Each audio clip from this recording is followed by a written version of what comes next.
Hi guys, welcome back to my channel. Today I'm going to show you how you can shoot a penalty and stop the penalty itself. So let's get started. So today I'm going to play the kick-off. This is a campaign of the EA Sport FC Mobile FC I mean. So previously this game is FIFA Mobile. So let's get started.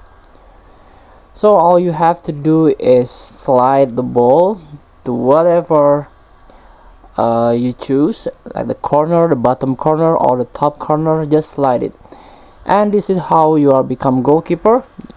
Same, just slide, and we stop the ball from going in. And let's try one more time. Go strike to the center. And now I'm become goalkeeper. Let's stop the ball like that. I'm stopping 2 times, so feel free to try.